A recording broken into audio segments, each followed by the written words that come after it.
বন্ধুরা, রাজকুমার সিনেমার দ্বিতীয় গান আবারও দর্শকদের স্তব্ধ করে দেবে, ঠিক যেমনটা করেছিল প্রিয়তমা ছবির ঈশ্বর গানের সময়। আশা করছি তোমাদের সকলের মনে আছে। ঈশ্বর গানটা শোনার পরে আমাদের প্রত্যেকের চোখ থেকে জল পড়েছিল। গানটা যেরকম কম্পোজিশন হয়েছিল, যেভাবে গানটা রিয়াদ ভাই গেয়েছিলেন এবং যেভাবে প্রিন্স মাহমুদের সুর এবং সোমেশ্বর অলির কথা আমাদেরকে মুগ্ধ করে দিয়েছিল। প্রিয়তমা ছবির one of the best song ঈশ্বর আমার কাছে। তো আবারও দর্শক মহল আরও একবার স্তব্ধ হতে যাচ্ছে রাজকুমার ছবির দ্বিতীয় গান শোনবার পরে, যে গানটার নাম ভালোবাসতে বাসতে বরবাদ হয়ে যাব। আমি কি শুনেছি গানটা? উত্তর হবে না, আমি কিন্তু শুনিনি গানটা। কিন্তু আমি রিভিউ দেখলাম। একদম একদম চলচ্চিত্র সংশ্লিষ্ট একজন মানুষ, একজন পরিচালক, এস এ হক অলিক, নিশ্চয়ই তোমরা সবাই চেনো তাকে। তিনি গতকাল ভার্সেটাইল মিডিয়ার অফিসে গিয়েছিলেন এবং সেখানেই তিনি ভালোবাসতে বাসতে বরবাদ হয়ে যাব গানটি শুনেছেন এবং শুনে আসার পরে তিনি আর তার আবেগকে ধরে রাখতে পারেননি। তিনি তার মতন করে একটা রিভিউ করেছেন এবং সেই রিভিউ থেকে আমরা জানতে পারছি যে এটা আবারও একটা স্পেল বাউন্ডিং গান হয়েছে, যে গান দর্শককে আটকে রেখে দেবে, স্তব্ধ করে রেখে দেবে, মন ভারাক্রান্ত করে তুলবে এই গান, ঠিক যেমনটা ঈশ্বর গানটার সময় আমাদের হয়েছিল।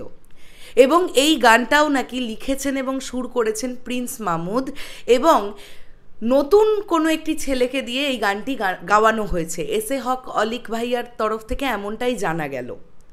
এবার ব্যাপারটা হচ্ছে, আমরা ঠিক যদি প্রিয়তমার ব্যাপারটায় দেখি, ও প্রিয়তমা গানটা, সেক্ষেত্রে যে চারজন এই গানটার মধ্যে ছিলেন ও প্রিয়তমা, সেই চারজনই কিন্তু রাজকুমারের প্রথম গানটা করেছেন, অর্থাৎ আসিফ ইকবাল, আকাশ সেন, বালাম এবং কোনাল।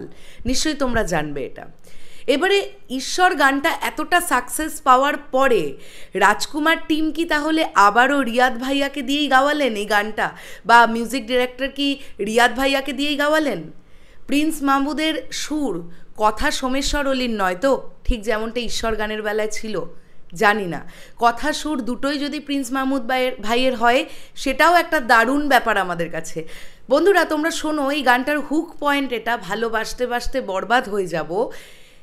এই হুক পয়েন্টটা শুনেই আমরা বুঝতে পারছি এটা একটা স্যাড সং, এটা একটা দুঃখের গান হতে চলেছে।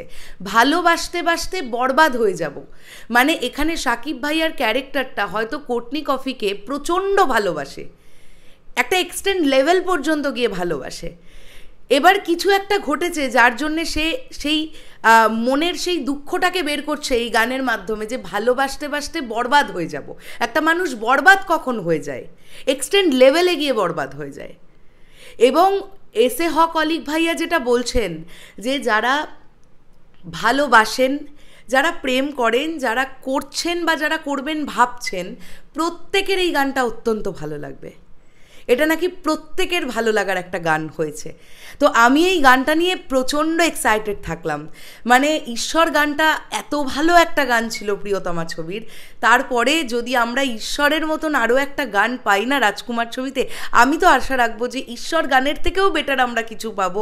এবার দেখা যাক কি হয়। এস এ হক অলিক ভাইয়া বললেন যে আগামী 2-3 দিনের মধ্যেই গানটাকে দিয়ে দেওয়া হবে। এটা রাজকুমার ছবির দ্বিতীয় গান। তো দেখা যাক এই গানটা আমি না এই রিভিউটা শোনার পর থেকে আমি আর এক্সাইটমেন্ট ধরে রাখতে পারছি না, আমি ধৈর্য ধরে রাখতে পারছি না যে আমি কখন শুনবো এই গানটা। এবং সাকিব ভাইয়ার ফেসিয়াল এক্সপ্রেশন অসম্ভব সুন্দর, মানে সব কিছু মিলেমিশে না আবার একটা ঈশ্বর তৈরি হতে চলেছে, আবার একটা ঈশ্বর গান তৈরি হতে চলেছে আমার মনে হয়। দেখা যাক কী হয়। তোমরা কতটা আশাবাদী, ঈশ্বর গানটা তোমাদের কতটা পছন্দের ছিল প্রিয়তমা ছবির, এগুলো সবটা কমেন্ট করে জানাতে কিন্তু কেউ ভুলো না। শেষ করলাম ভিডিওটা, আসছি আবার খুব শিগগিরই। ভিডিওটা ভালো লাগলে একটু শেয়ার করে দিও। আবার দেখা হচ্ছে তোমাদের সাথে খুব তাড়াতাড়ি। এখনের জন্যে টাটা।